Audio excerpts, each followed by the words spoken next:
მოგესალმებით ძვირფასო მეგობრებო. დღეს 2024 წლის 23 დეკემბერია. მიხარია რომ კიდევ ერთხელ შევხვდით YouTube პლატფორმაზე. იმედი მაქვს მადლობა უკვე გადაუხადეთ ღმერთს სიცოცხლის ახალი დღესთვის. და მოგეწონებათ ყველაფერი, რასაც ვიტყვი. რადგან ეს ეხება თქვენს მომავალ ცხოვრებას და თქვენს ურთიერთობას შემოქმედთან, ღმერთთან, რომელმაც შექმნა არა მხოლოდ დედამიწა, არამედ ჩვენი სულებიც. ადრე თითქმის 20 წლის განმავლობაში მქონდა ყველაზე დიდი საქველმოქმედო ფონდი კიევში. კვებავდით, ვაცმევდით, მკურნალობდით, ვბანდით და ვიცავდით სასამართლოებში ქვეყნის ყველაზე დაუცველ მოქალაქეებს. სამწუხაროდ მას შემდეგ, რაც მაიდანზე დაღუპულთა ოჯახებს საჯაროდ $1 მილიონი გამოვუყავი. ყველა ოჯახმა მიიღო. დაწეროს ერთმა მაინც, ვინც არაკეთილსინდისიერებაში დამადანაშაულებს. მე პატიოსანი ადამიანი ვარ. და არ არსებობს უკრაინაში ადამიანი, ვინც იტყვის, რომ ჩემი საქველმოქმედო საქმიანობის დროს ვიღაცის კაპიკი მივითვისე. მომიწია უკრაინის დატოვება. გადმოვედი საქართველოში. სამწუხაროდ, როგორც კვლევებიდან ჩანს, ყოფილ სსრკ-ში საქველმოქმედო ფონდების 80%-ზე მეტი ქურდული და თაღლითურია. ეს ხდება ორი მიზეზის გამო. ერთი მხრივ ისინი ნამდვილი, გამოცდილი თაღლითები არიან. ხსნიან ფონდებს, არქმევენ ლამაზ სახელებს, აგროვებენ ფულს და გარბიან. შემდეგ მათ დასაჭერად დასდევენ. რა თქმა უნდა, არავინ არავის იჭერს, რადგან ყველგან ქრთამი და ქრთამია. ის ბევრს იხსნის ციხიდან. კი, მაგრამ ეს სხვა საკითხია. დიახ, არიან ადამიანები, რომლებსაც ნამდვილად სურთ დახმარება და საერთოდ 100%-დან 99% სურს დახმარება. მართლა სურთ. მათი სულები გახსნილია, მაგრამ არ იციან როგორ გააკეთონ ეს. ბევრი ღმერთს ენდობა და ხსნის ასეთ სერიოზულ ორგანიზაციებს. და როცა მათ დიდძალი ფული შესდით, არ იციან რა უყონ ამ ფულს, რადგან ფულის სამართავად მენეჯერის გამოცდილებაა საჭირო. დიახ, მენეჯერის გამოცდილება. დადგება დრო, როცა ბევრ რამეს გაიგებთ იმ საქველმოქმედო ორგანიზაციების შესახებ, რომლებიც აგროვებდნენ ფულს სხვადასხვა მიზნით. მაგრამ ადამიანურად არ აკეთებდნენ ანგარიშს. და საერთოდ ისინი ადამიანებად არ თვლიან მათ, ვინც სხვას ეხმარება. არადა ესენი რჩეული ადამიანები არიან. მაგრამ ახლა ამაზე არ ვსაუბრობ. ბევრ ადამიანს მართლა სურს დახმარება და მე მივცემ მათ ამის შესაძლებლობას. აქვე არის ბმული იმაში გასარკვევად, თუ რა ტიპის ფონდები არსებობს და რატომ არის გადაკეტილი ყოფილი სოციალისტური ქვეყნების ფონდებისთვის დასავლური დახმარება. იმიტომ რომ დასავლეთში იციან ჩვენი სტატისტიკა და აკეთებენ შესაბამის დასკვნებს. სხვათა შორის არსებობს კანონები ქველმოქმედებაზე და ბიზნესმენები თავისუფლებიან გადასახადებისგან, თუ ვინმეს ეხმარებიან. აქედან გამომდინარე, დასავლურ ფონდებს, როგორც წესი, უზარმაზარი თანხები აქვთ, ტრილიონობით. მე ვიყავი ჟენევაში ასეთ ფონდში, ხსნის არმიაში. რა ვთქვა, ეს უზარმაზარი ორგანიზაციაა. მას გაეროც კი ურიცხავს თანხებს სამხედრო კონფლიქტების მოსაგვარებლად. ისეთი ავტორიტეტულია. როგორ გავაკეთებ ამას? ანუ, როგორ დავეხმარები? და რამდენ 1000 ადამიანს დავუბრუნეთ საქართველოში ჯანმრთელობა და თვით სიცოცხლეც კი. რამდენი ადამიანია და ეს უზარმაზარი ციფრია. 160,000 მხოლოდ ვებგვერდის გამომწერია. ისინი კი, ვინც გვეხმარებიან და მუდმივად მონაწილეობენ ამ საქმეში, მილიონები არიან. და როგორ ვაბარებთ მათ ანგარიშს? ეს ყველაზე მნიშვნელოვანია. მთავარი ფულის შეგროვება კი არ არის, არამედ ანგარიშის სწორად და პატიოსნად ჩაბარება. თქვენ შეგიძლიათ ნახოთ, როგორ აკეთებს ამას პატიოსანი ფონდი და შეადაროთ იმას, რაც აქამდე შეგხვედრიათ. უკვე თითქმის 10 წელია, სრულიად მარტო ვარ. და ეს მომწონს. მაქვს დრო ვიფიქროთ წარსულზე. 73 წელი. ჩემი ქვეყნის მომავალზე. იმ ადამიანებზე, რომლებსაც შევხვედრი ვარ. რა თქმა უნდა, იმ ცოდვებზე, რაც მქონია და ყველას აქვს. ვინც ვერ მიაღწია იმას საკამდე, როცა სიბრძნე ცხოველურ სურვილებს ჯაბნის. დიახ, ასეა. ასე გამიჩნდა იდეა და მიახლოებინა თითოეული სული ღმერთთან. დავისახე მიზანი და სწორედ ეს ჩავწერე საქართველოში ფონდის ისტორიის თავში.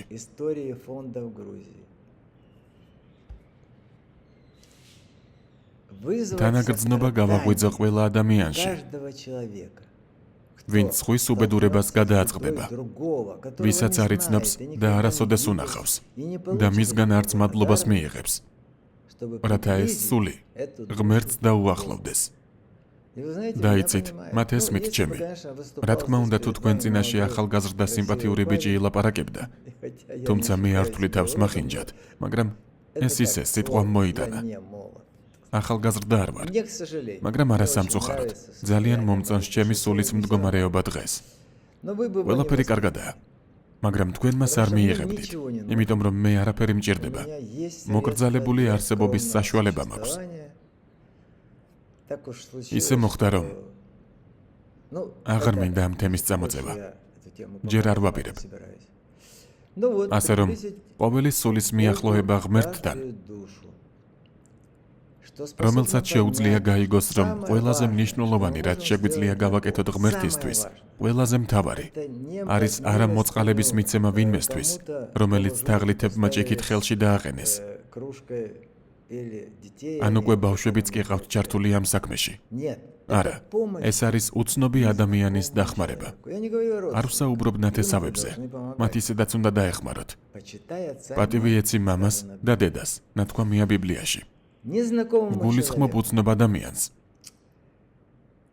რომლისგანაც მადლიერებას ვერ მიიღებთ და ალბათ ცხოვრებაში ვერც ვერასდროს შეხვდებით, მაგრამ თქვენ გეცოდინებათ მისი ისტორია და ამით იამაღებთ.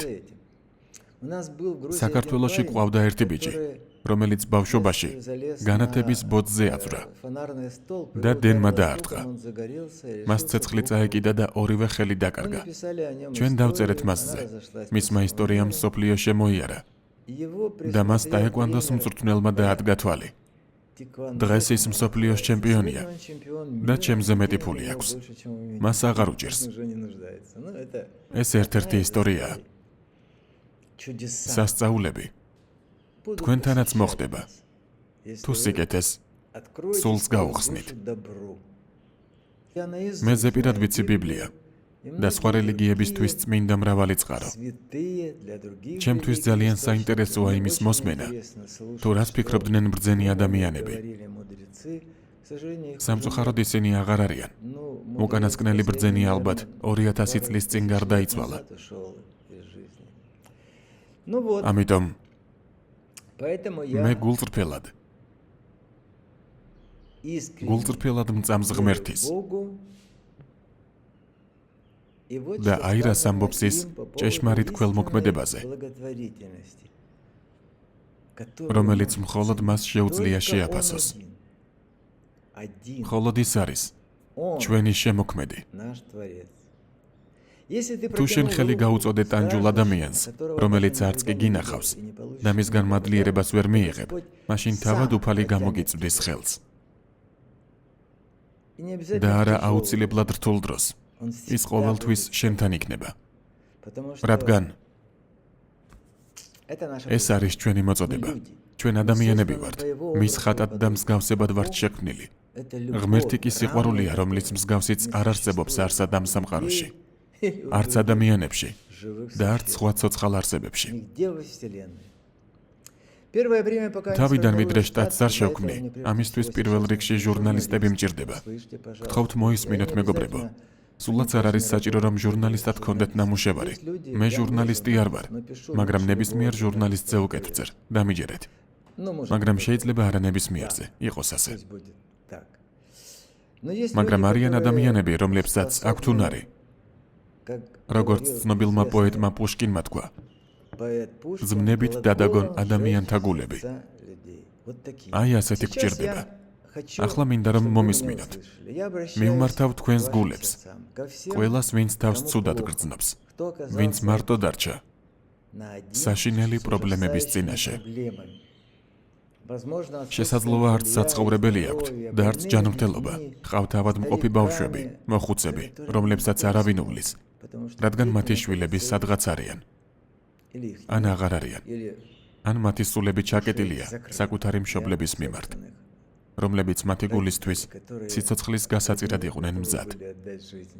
მაგრამ ეს მათი საქმეა და მათი პასუხისმგებლობაა ღვთის წინაშე.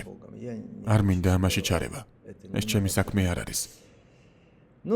რა თქმა უნდა, ვერ ჩამოვთვლი უბრალო ადამიანების ყველა პრობლემას. მე თვითონაც უბრალო ადამიანი ვარ. გულწრფელად ვამბობ. უბრალო, ვინც მიცნობს. უბრალოდ გთხოვთ, არ იფიქროთ, რომ არავის სჭირდებით. ასე არ იფიქროთ. გადახედეთ ჩემს ვებგვერდს და ნახავთ, საქართველოშიც ბევრი გაჭირვებული ადამიანი ცხოვრობს. როგორ ეხმარებიან ადამიანები ერთმანეთს? მილიონები. ძირითადად ისეთები ეხმარებიან, საიდუმლოს გეტყვით.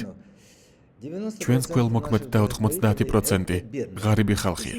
ანუ ისინი გზავნიან კაპიკებს, მაგრამ მათგან საკმაოდ ნორმალური თანხა გროვდება. 10% მდიდარი ხალხია. რატომღაც ისე გამოვიდა, რომ ღმერთმა ბევრ მდიდარ ადამიანს სული წაართვა. ისინი ალბათ ჩემს ასაკამდე უნდა მივიდნენ. ფონდში მზად ვართ. მოვაგვაროთ თქვენი პრობლემები. ჩვენთვის დიდი პატივი იქნება, თუ შევძლებთ დახმარებას. როგორ ვაკეთებთ ამას? საათობით შემიძლია ვილაპარაკო ამ თემაზე, მაგრამ უბრალოდ გთხოვთ ესტუმროთ ვებგვერდს. გახსენით ტელეფონი, ან სმარტფონი, ან კომპიუტერი და მიხევით ლეონიდ ჩერნოვეცკის საქველმოქმედო ფონდის ქართული ვებგვერდის ბმულს. ჟურნალისტებო და მენეჯერებო, მიიღეთ მონაწილეობა კონკურსში. პირველ რიგში თქვენ გექნებათ ღირსეული ხელფასი, რომელიც აქამდე არასდროს გქონიათ. იმიტომ რომ შეუძლებელია ადამიანმა მთლიანად მიუძღვნას თავის სამუშაოს, თუ ის გაჭირვებულია. ჩვენ გვჭირდება მენეჯერები და ჟურნალისტები და ყველა, ვინც ვერ მოახერხა საკუთარი თავის 100%-ით რეალიზება. დროთა განმავლობაში, რა თქმა უნდა, დაგვჭირდება ბუღალტრები და სხვა დანარჩენი. სულის სიღრმემდე მადლობელი ვიქნები. მომისმინეთ. მათი, ვინც იცით მოყვასის პრობლემების შესახებ, რომელთა ცხოვრებისეული მდგომარეობა დახმარებას ღაღადებს, მაგრამ იმდენად უმწეოები არიან, რომ ვერ ახერხებენ მომართვას. გთხოვთ, გემუდარებით, დაგვირეკეთ. აი ტელეფონის ნომერი, აი ვებგვერდი, მოგწერეთ და ჩვენ იქ გავჩნდებით. და რა თქმა უნდა, ვისაც სამომავლოდ ჩვენი დახმარება ენდომება, მივესალმები პირადად მე. მაგრამ რაც მთავარია, უფალი მიესალმება მას. საჭიროა კონტროლი და კონტროლი. ჩვენ ყოველთვის ვაჩვენებთ სად ვხარჯავთ თითოეულ კაპიკს. თუ ფონდი არ არის გახსნილი, იცოდეთ რომ გატყუებენ. ისინი თაღლითები არიან. ასეა. სხვათა შორის მშვიდად რომ ვიყო და ასეთი ადამიანი ვარ, ფულის დათვლა ვიცი. გახსოვთ ჩემი ბანკი, პრავექს ბანკი. ვერავინ იტყვის მათგან, ვისაც იქ ემსახურებოდნენ, რომ ვიღაცა მოდესმე რამეში მოატყუა. მე ვქირავ ყველაზე ძვირადღირებულ აუდიტორიულ კომპანიებს მსოფლიოში. ყველაზე ძვირადღირებულს. და მათგან შეუძლებელია რაიმეს დამალვა, რასაც არც ერთი სხვა ფონდი არ აკეთებს ყოფილი ССРК-ს ტერიტორიაზე. მოგწერეთ თქვენი შეკითხვები და აუცილებლად დაგვიკავშირდით. ისინი, ვისაც დახმარება გჭირდებათ და ისინი, ვინც იცის სხვისი პრობლემების შესახებ და თავად არ შეუძლია მათი გადაჭრა. დახმარება ახლოა. ის თითქმის გვერდითაა. ჩვენი გულები გახსნილია, რომ გვერდში დაგიდგეთ და გავიზიაროთ თქვენი მწუხარება. ასეთი არსებობის შემთხვევაში. შემდეგ კი ასეთი მოძრაობით, თითით ზევით, ერთად აღვნიშნოთ თქვენი გამარჯვება, თქვენი პირადი გამარჯვება. და არ დაგავიწყდეთ, მოიწონეთ ვიდეო. თუ მოგეწონათ ჩემი გამოსვლა და გააკეთეთ ყველაზე მნიშვნელოვანი, გააზიარეთ. გააზიარეთ. რაც უფრო მეტი ადამიანი გაიგებს ჩემი ინიციატივის შესახებ, მით უფრო სწრაფად გავიხსნებით, მით უფრო სწრაფად მიიღებს ათასობით ადამიანი დახმარებას. და ბოლოს, არ დაგავიწყდეთ, დაურეკეთ მშობლებს, ისინი თქვენი ხმის გაგონებას ელიან. ესეც ყველაზე მნიშვნელოვანია, რისი გაკეთებაც შეგიძლიათ ჩვენს რთულ დროში. გეხვევით ყველა მეგობარს, თითქმის მილიონი გამომწერი მყავს. მაგარია. ყველას სიკეთეს გისურვებთ. ასეთი ადამიანი ვარ ბუნებით. დღეს ხომ საერთოდ. გეხვევით, ნახვამდის.